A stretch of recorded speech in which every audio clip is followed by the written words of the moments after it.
Kemudian untuk tahun ini urusan dengan sesama manusia, kami hanya menghadirkan rambu-rambu hidup yang baik. Tolong semuanya,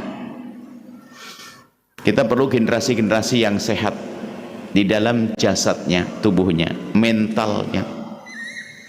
Jangan sampai anak kita di rumah menjadi anak yang keras kepala karena keras kepala orang tuanya. Jangan sampai anak kita itu sensitif, cepat marah karena kebiasaan di rumah orang tuanya seperti itu. Maka ini adalah salah satu yang tidak pernah dicermati. Kita ingin membina anak agar menjadi anak yang baik dan sebagainya, lupa tempat tumbuhnya anak itu tidak kita perhatikan. Mungkin ada seorang bapak dan ibu memondokkan anaknya di tempat yang sangat baik, tetapi ternyata lupa bahwasanya anaknya pun akan pulang ke rumah. Rumahnya bukan rumah yang sehat, rumahnya bukan rumah yang baik, sehingga anak pun susah dibenahi. Dan rumah yang tidak sehat capek hidup di dalamnya. Maka pastikan rumah Anda itu rumah sehat, rumah yang indah, penuh kasih dan penuh cinta. Ditandai dengan berikut ini. 1. Pastikan di rumah Anda tidak ada caci maki. Tidak boleh ada yang saling mencaci. Tidak boleh ada yang saling mencaci, saling mengolok, saling merendahkan. Tidak boleh.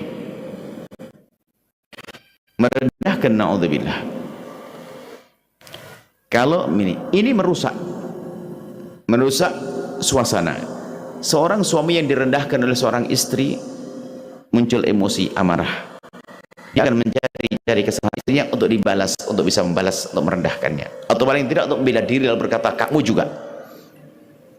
Paling tidak seperti itu.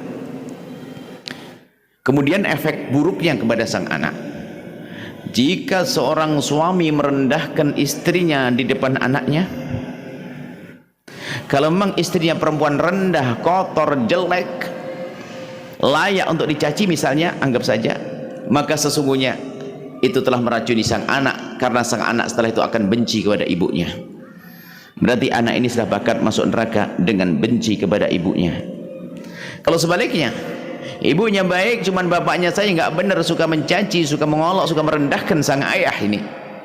Ayah merendahkan, kalau ngomong ibunya terus begini. Sementara ibunya perempuan baik-baik, anak mendengarnya akan marah kepada sang ayah, benci kepada sang ayah. Musibah juga.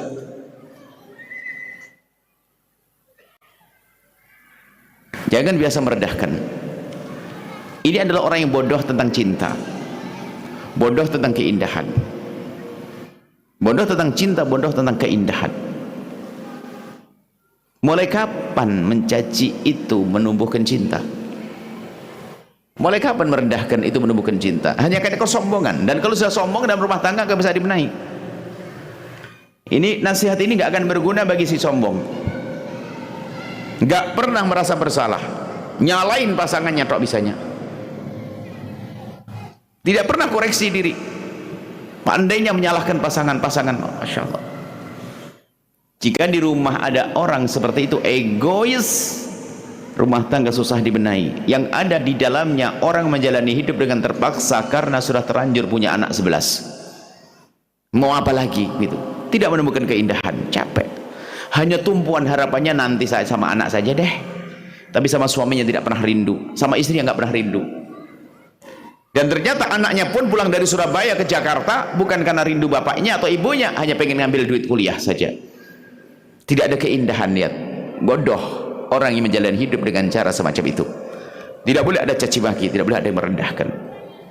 Mungkin mohon maaf, Anda seorang suami dari keluarga terhormat, Anda seorang laki-laki yang baik, soleh, punya ilmu, kemudian istri adalah orang biasa, maka bukan untuk direndahkan Anda yang mengangkat dia untuk menjadi wanita mulia. Begitu sebaliknya, merendahkan tidak boleh. Hari ini ada orang kebiasaan mencaci, nyebut istrinya dengan sebutan jelek, suaminya sebutan jelek, waduh caci maki. Yang kedua adalah jangan biasa mengangkat suara, marah-marah yang nggak jelas. Ini merusak suasana. Kadang dalam bepergian ingin indah, di dalam bepergian lagi safar, lagi pergian, baru naik mobil berjalan 2 meter, hanya ada sesuatu yang ketinggalan, marah, pecah pecah suasana. Keindahan akan retak, hancur karena ada yang marah. Perusak keharmonisan itu. Jangan biasa marah-marah. Jadi marah menjadi sebab kebiasaan, menjadi kebiasaan. Marah mencaci kalau sudah berkumpul, hancur rumah tangga itu. Sehingga kalaupun ada istri di dalamnya, suami yang suka marah ngangkat suara, itu istri yang terpaksa dalam hidupnya. Yakin urusan cinta, cinta tidak akan tumbuh dengan kekasaran. Cinta tidak akan tumbuh dengan caci maki. Tapi cinta tumbuh dengan kelembutan. Cinta tumbuh dengan pengabdian. Cinta tumbuh dengan perilaku yang baik, bukan dengan kalimat kata kotor, kalimat yang kasar. Dan ini kalau kita perhatikan, mohon di rumah Anda jangan biasa mencaci secara langsung, mencaci bapaknya dia, mencaci, tidak boleh, mencaci sukunya, nggak boleh. Sebab kalau sudah di dalam rumah itu ada orang tua atau suami istri yang biasa olok-olok, saling merendahkan, mengangkat suara dan sebagainya, ini akan menjadikan suasana ini, rumah ini jadi tidak baik. Mohon maaf, urusan marah saja kita perlu cermati. Kalau kalau seorang suami marah kepada pegawainya misalnya, pegawainya melakukan satu hal yang nggak tepat, salah, lalu sang suami marah, yang marah suami loh kepada pegawai, ini istri ini ketularan pasti. Apalagi istri yang sangat dekat dengan suami, mencintai suami, ketularan. Sehingga ikut-ikut marah, mau tidak mau. Loh, kenapa ikut marah? Iya dong. Kalau nggak diam saja, dia ngerti. Kalau dia diam, dianggap oleh suaminya ngeblok, ngegrup sama pegawainya. Pasti itu perasaan begitu, sehingga marah ikut-ikutan tuh ada loh. Mohon maaf. Coba aja suami Anda kalau marah sama Anda, iya sih, gitu, ke bawah-bawah. Marah itu nular, biarpun yang dimarahi bukan Anda. Istri Anda marah dengan pembantu, dengan pegawai, atau dengan siapa saja. Istri Anda marah, tidak mungkin Anda senyum-senyum saja menampakkan kalau Anda orang yang bijak. Ke bawah. Kenapa? Di dalam hati kita ini, karena kita dekat dengan istri. Istriku marah kok saya nggak ikut marah, nanti dianggap saya cocok dengan dia nanti. Oh iya, itu gimana? Ke bawah. Apalagi yang dimarahi adalah pasangannya sendiri. Seorang suami marah-marah kepada istri tanpa alasan yang jelas, dikit-dikit marah. Oh, istri hari pertama sabar, hari kedua, minggu pertama sabar sampai minggu kedua, bulan pertama sabar, bulan kedua, tahun pertama sabar sampai tahun kedua, tahun ketiga bisa saja ngomong senang, bang aku merasa hidup kok tidak enak banget sih, ngomong gitu tok, bales tok, marah lagi. Karena marah dengan marah tidak akan jadi sejuk. Nggak ada ceritanya marahnya pasangan akan sejuk dengan marahnya pasangan. Ada takut tapi bukan menjadi sejuk. Misalnya seorang istri marah, sang suami tiba-tiba yang nggak pernah marah ganti marah, diam kau, bangun. Diamnya istri bukan berarti redanya amarah. Akhirnya terjadilah berantem. Nah, ini semua akan membuat rumah itu tidak indah. Ceritanya begini, kita lanjutkan. Anaknya yang berada di kamar buka pintu kamarnya, ngelihat ayah ibunya di meja makan lagi suap-suapan sama cubit-cubitan, gurau senda gurau. Sang anak yang melihat pemandangan indah, dia akan balik ke kamar dengan pejam mata lalu berkata, oh itu ibuku dan ayahku. Diam-diam muncul kekaguman di dalam hatinya, hormat kepada ibu yang telah lembut dengan ayah, kagum dengan ayah yang telah lembut dengan ibunya, muncul kekaguman, penghormatan, kepatuhan. Setelah itu lihat, makanya setelah itu akan mudah dididik anak ini, dan akan muncul cara hidup terpapar, terpajang di hadapan mata dan hatinya. Cara hidup itu kayak gitu, indah, sehingga kalaupun dimanapun dia ingin hidup itu kayak gitu, yang benar, contoh. Tapi sebaliknya rumah yang di sebelah itu, lihat, bayangkan, bukan rumah Anda, hati-hati. Rumah sebelah, seorang anak buka kamarnya, ngelihat ayahnya di meja, di ruang tamu, berantem, caci maki, marah. Anak habis buka tutup lagi, langsung lanjutin sampai pagi, setiap hari berantem. Sudah tidak hormat dari itu. Dia masuk ke kamar, Sampai kapan begini? Ternyata awas, hati-hati wahai ibu bapak, tidak sampai di situ. Mereka bukan dengan mata saja melihat, mereka melihat dengan perasaannya, melihat dengan hatinya, mereka melihat dengan pikirannya. Dia akan masuk kamar, muncul tidak menghargai ayahnya, tidak menghargai ibunya, seperti itu. Kemudian akan terekam di otaknya cara hidup. Oh gitu, kalau ada masalah ribut ya.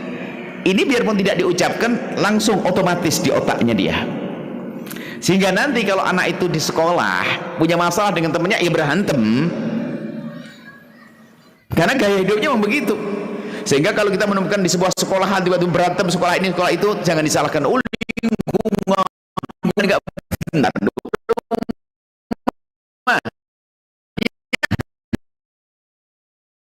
Jadi ustadz suka caci maki juga itu nanti. Problemnya problem di sini. Karena apa?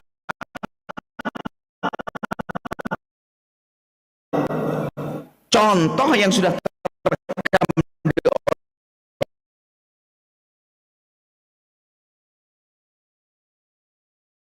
emosinya temennya jadi emosi juga, akhirnya suka berantem.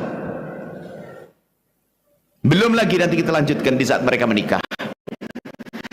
Mereka menikah kan manusia, bisa saja bersalah dong, namanya manusia. Bisa bersalah, dia manusia. Pasangannya manusia biasa. Di saat punya masalah, menyelesaikannya diskusi, ngobrol yang baik, tidak berantem kayak bapak ibunya dulu. Selesai. Generasi selanjutnya generasi yang bikin sesak dada. Makanya malam ini kita akan membuat rumah kita rumah yang indah, rumah yang lembut. Selamat tinggal dengan ego, kesombongan. Selamat tinggal oleh para bapak. Anda mungkin seorang ayah yang biasa dengan kekerasan. Selamat tinggal kalau Anda ingin membuat perubahan di rumah Anda. Hilangkan kesombongan, gengsi, saya malu lagi, minta maaf dah, perusak dia. Ya pun katanya berjubah pakai imamah, ustadz, ustadz perusak dia. Karena Nabi mengajarkan kelembutan, Nabi mengajarkan keindahan, sehingga di rumah tangga yang lembut, indah, penuh kasih akan hadir anak yang tumbuh subur, sehat pikirannya, sehat mentalnya, sehat hatinya. Sampai di sana ceritanya sebetulnya. Jangan sampai dengan kesombongan kita suka caci maki, marah. Cerdaslah kita dalam bercinta. Caci maki tidak menumbuhkan cinta, bentakan tidak menumbuhkan cinta. Cinta tidak bisa dipaksa dengan membentak, tapi cinta dengan keindahan, cinta dengan kebaikan, cinta dengan kelembutan. Baik, ini yang harus dihadirkan di rumah kita. Makanya nasihat ini tidak berguna untuk siapa? Orang yang egois tadi.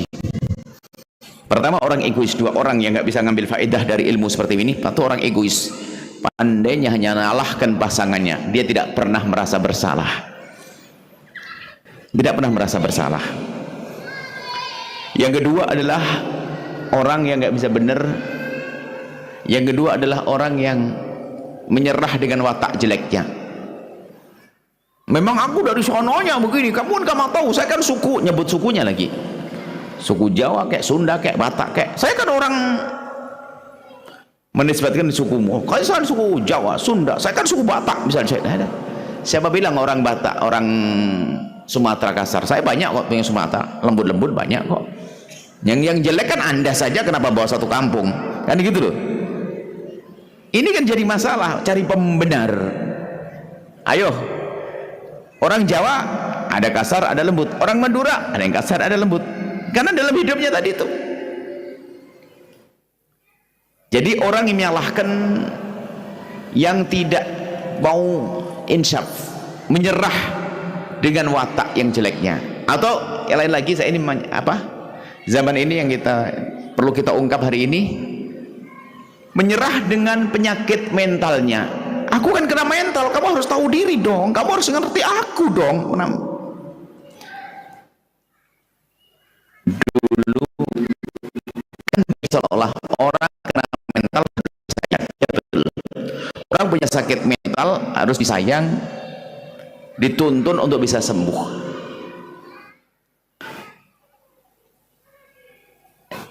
Tapi bukan berarti dibiarkan terus di saat dia adalah melakukan kesalahan atas dasar dia punya sakit mental. Ini kalau dibiarkan tambah nggak bisa sembuh, karena dia selalu beralasan, saya kan kena mental. Oke, kalau kamu kena mental, itu seperti orang berkata, mukaku korengan. Kalau tahu korengan diapain? Ya diobati dong. Kalau memang engkau kena mental, ayo berobat. Yang jadi masalah di sebuah keluarga, kita pernah menemukan, sudah tahu sang suami ini punya masalah mental katanya, dan menurut dia, tapi dia ajak terapi nggak mau, diajak ke ahlinya nggak mau. Ini kan kurang ajar orang begini ini. Kalau penyakit mental, harus pergi berobat. Lihat, di saat pasangannya mulai berobat saja, itu obat. Kan seandainya nanti masih ada kurang-kurang ngerti, dia masih berobat. Maka kami anggap ilmu ini ilmu penting sekali, ilmu memahami tentang mental seorang. Dalam satu disiplin ilmu psikologi itu, kadang orang emosinya nggak jelas, ini marah tak alasan, itu bisa diredam sebetulnya. Jadi kan mulai dari kecerdasan dia, pandai bagaimana mengalihkan dan seterusnya. Tapi yang repot nyerah, yang namanya nyerah nggak bisa bener, nggak mau niat berobat. Saya kan kena mental, sudah lama 5 tahun saya kena mental.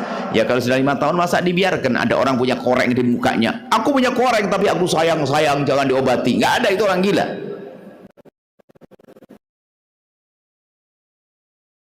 Oh tidak, saya bilang orang kena mental, orang penyakit mental gila. Di saat dia buat bergila, di saat dia sudah bilang kayak tadi, ada orang punya orang di BP, kasihan rumah.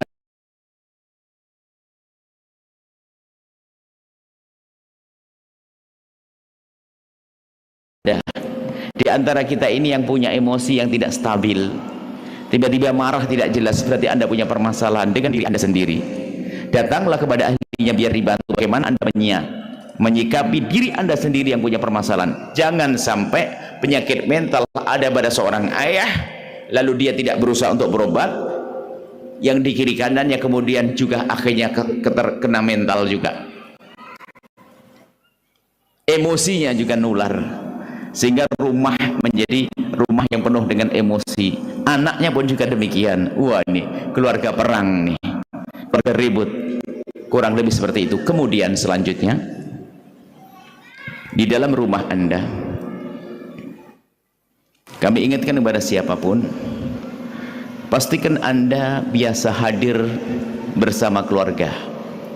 Hadir dalam arti hadir cara hidup,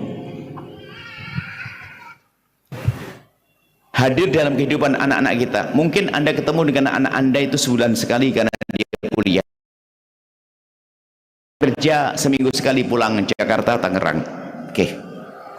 Tapi di saat bertemu, maksimallah Anda bertemu itu. Sebagai seorang ibu, jadikan Anda hadir, jadikan diri Anda hadir dalam kehidupan anak-anak Anda. Wahai ayah, jadilah Anda hadir dalam kehidupan anak-anak Anda. Hadir, yang nggak boleh pergi kemana-mana. Hubungan baik dengan anak, sehingga tertanam kerinduan, sehingga di saat bertemu dengan anak itu komunikasinya itu indah. Anda harus pandai berkomunikasi dengan anak, dimulai dari anak kecil seumur ini atau lebih kecil lagi. Kalau dia ngajak bicara kepada Anda, jangan dicuekin. Biasakan Anda itu aktif dialog dengan anak-anak Anda. Biarpun dimulai umur 2 tahun ngomong umi apa sayang, apa-apa, dilatih dia, sehingga akan terlatih satu budaya komunikasi yang baik. Hari ini ya, orang tidak peduli. Sampai kami, catatan hikmah terakhir kami adalah, waktumu lebih bernilai bagi anakmu daripada hartamu.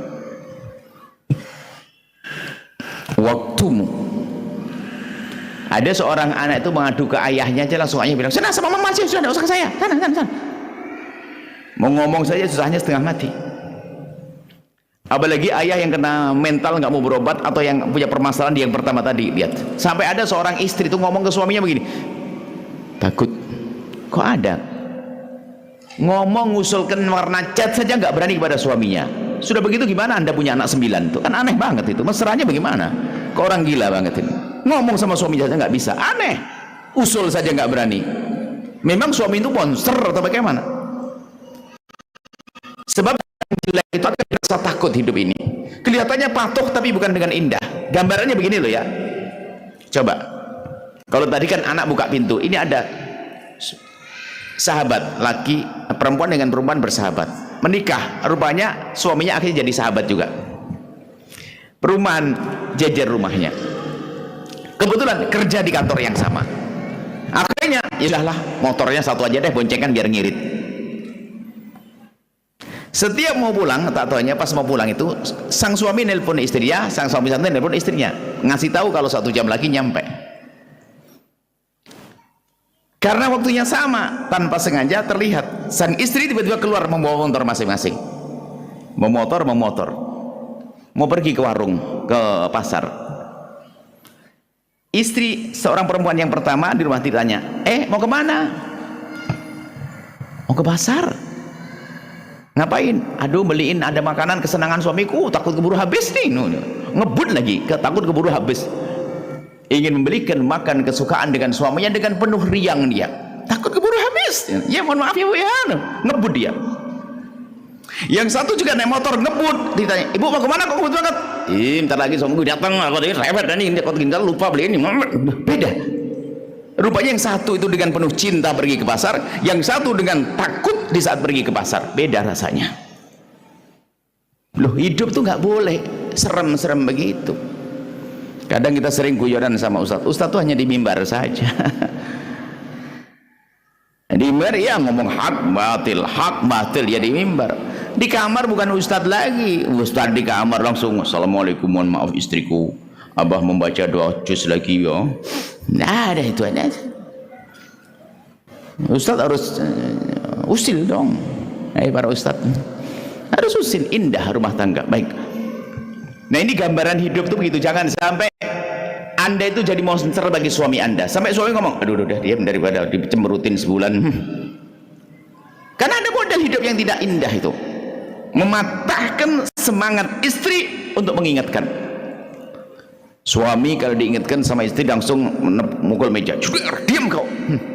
Mati itu hatinya, perasaan sang suami istri, nggak peduli lagi, sudah terserah deh, paling mau ngingetin nanti malah mukul meja lagi. Akhirnya sang suami dibiarkan rusak hancur. Atau suami diingatkan sang istri tiba-tiba langsung keluar banting pintu, jeder, sang istri kaget, ya Allah. Akhirnya di saat sang suami melakukan kesalahan lagi, istri sudah takut mengingatkannya. Apa-apa nggak berani ingatkan, takut dimarahi, takut banting pintu, takut. Hidup yang tidak indah. Sama kalau perempuan tidak banting pintu, tapi kualitas jeleknya tetap sama, bahkan bisa serem lagi. Nggak ada pintu yang dibanting, tapi pintu ditutup. Kalau lagi ditegur sama suami langsung cemberut. Hati-hati, yang biasa cemberut Anda tidak tahu, itu adalah merusak. Selamat tinggal cemberut Ibu Salehah ya. Diingatkan sama suaminya tuh langsung cemberut. Nah nih, bapak-bapak kenapa harus senyum? Apakah istri Anda begitu? Enggak kan? Jangan. Kalau iya doain habis ini selesai, sembuh, jangan khawatir. Dengar bener kok dia. Ada kalau diingat sama suaminya langsung 3 hari cemberutnya sampai dikenal sama anak-anaknya. Mama lagi marahan tuh. Ibu yang solehah, mulai kapan cemberut menumbuhkan cinta? Mulai kapan cemberut bikin tambah cantik? Ayo. Kalau orang cerdas nggak akan. Kalau lagi suami lagi marah dan sebagainya, masuk kamu tinggal maafin abang, insya Allah saya tidak ngulangi lagi, sambil gigit telinganya, kupingnya, hidungnya. Mohon maaf loh, suami dibegituin, ngingetinya dia berani di kedepan harinya, tapi rumah tangga terselesaikan. Daripada dimarahi begitu, marah menjadikan mati. Nah, gaya marah itu nggak boleh. Sudahlah, selamat tinggal dengan marah. Hadirlah, ini masalah hadir. Hadir Anda dengan anak Anda. Makanya di saat bicara tentang hadirnya seorang ibu dengan anak itu kami teringat ibunda. Punya ibu. Allah yarham sudah wafat. Di saat kami masih di SD, sebelum kami berangkat ke pondok. Kebiasaan kami belajar di meja, kemudian di sampingnya ada kursi. Kursinya lebih pendek karena orang tidak punya banyak kursi yang bagus. Kursinya lebih pendek, beliau di samping, dan kebiasaan beliau itu sesuai dengan kesukaan kami itu, kami kan suka beton bakar, kacang bakar itu sambil tasbihan sesaat, kadang ketiduran di sini. Kami tidak pernah merasakan belajar sendiri, pasti beliau di samping kami. Dan kami sangat teringat dan hangatnya tangannya itu tiba-tiba diam-diam langsung merambat di leher kami. Sebentar-sebentar begini. Anda bayangkan kalau itu terjadi pada diri anak Anda, kira-kira apa yang terjadi pada anak Anda? Tubuh cinta yang indah. Hari ini Masya Allah, ibu katanya pengen tinggal di rumah, anaknya di rumah, tapi nggak pernah ngobrol. Karena apa? Sang ibu sibuk dengan handphonenya. Bahkan kami ingin mengatakan terang-terangan, cobalah kalau sudah di rumah selama tinggal handphone. Bukan saja dengan anak, sama istri pun juga, sama suami juga tidak enak. Suami pengen ngomong tuh nggak enak. Suami sampai di rumah handphone terus, istri mau ngomong tuh gak enak. Biasanya orang kalau pegang handphone diingatkan pasti marah. Coba, pasti beralasan ini penting, bisnis ini penting. Aduh, udah paham itu alasan.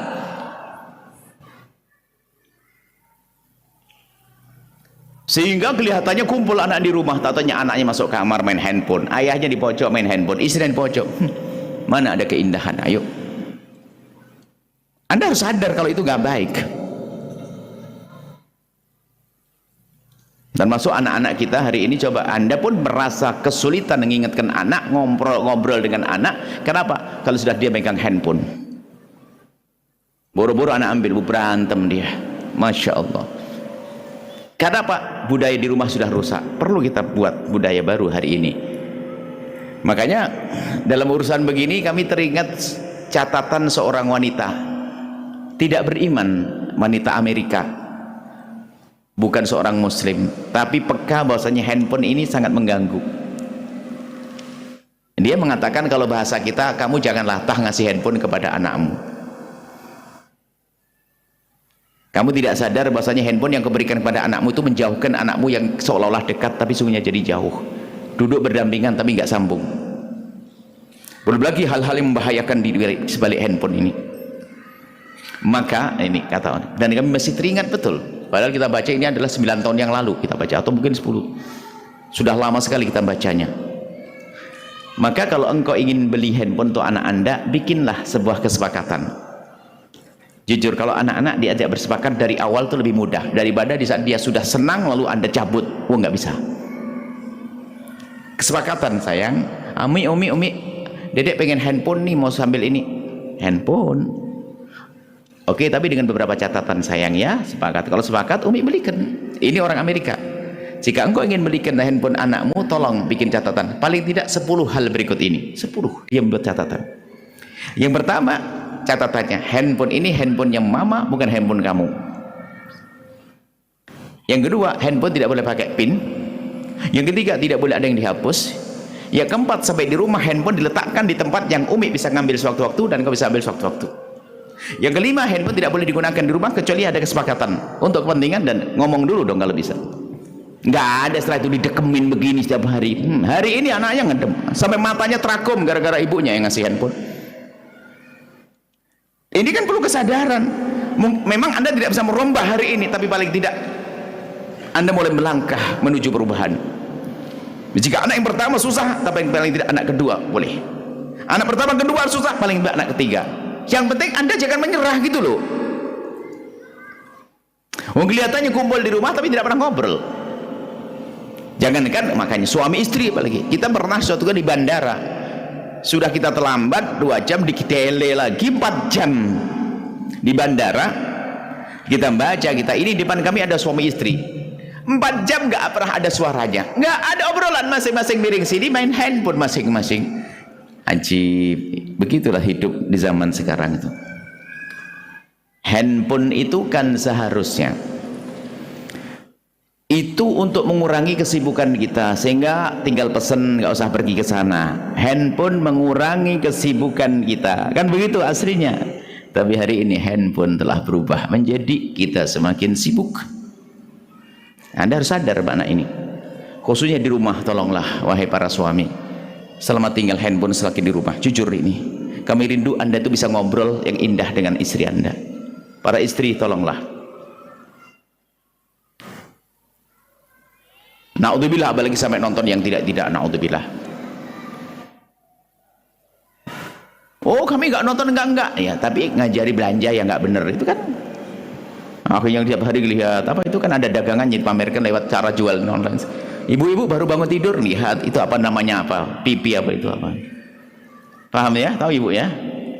Akhirnya apa, bingung di penghasilan suaminya begitu tapi istrinya senang belanja, padahal tidak senang-senang amat, cuman sering lihat, pengen, sehingga barang di rumah sehingga seolah-olah tidak berharga, harus belanja, harus beli. Dari sisi ekonomi aja gerusak itu.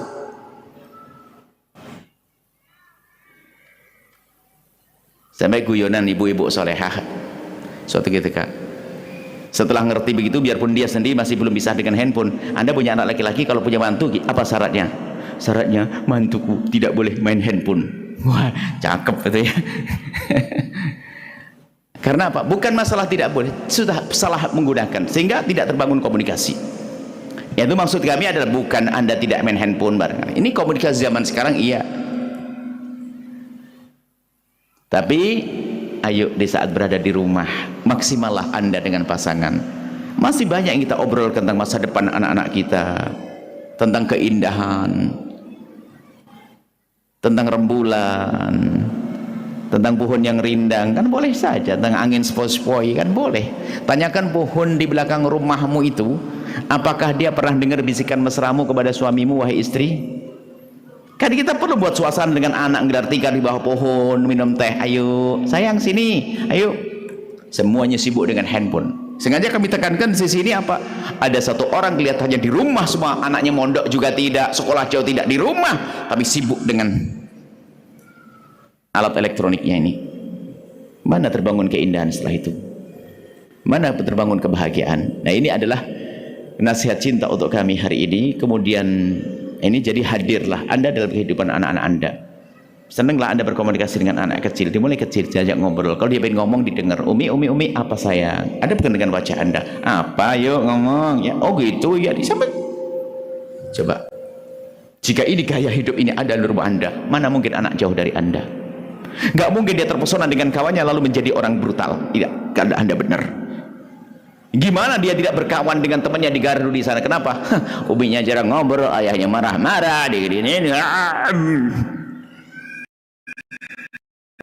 rindu ridho Allah. Tidak cukup Anda mondokkan anak Anda dipondokkan, ingin berakhlak mulia di pondok, pulang ketemu Anda yang suka berantem, merusak lagi dia. Tapi anak Anda yang Anda pondokkan, dia belajar akhlak, pulang di rumah ketemu ibunya, lebih cepat dia untuk sukses karena ada contoh di rumahnya. Ayo hidup yang indah. Pertama tadi, jangan biasa caci maki dan olok-olokan di rumah Anda. Yang kedua adalah tolong jangan mengangkat suara marah-marah yang tidak jelas. Biasakan ini. Kemudian yang ketiga, ayo kita hadir dalam kehidupan keluarga, ya, hilangkan hal-hal masya Allah. Televisi itu kalau tidak diperlukan jangan dinyalakan, ibu. Bagaimana Anda ngobrol dengan televisi misalnya? Lagi ngobrol serius terpesona, lagi ngobrol serius keputus lagi. Justru Anda akan menjadi orang cerdas dulu. Ternyata hiburan Anda adalah bisa Anda hadirkan dimanapun. Tidak harus di hotel nginep di sana, ke rumah makan resto yang mewah, tidak.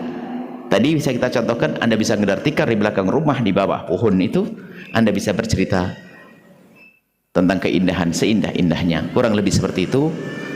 Wallahu a'lam bissawab.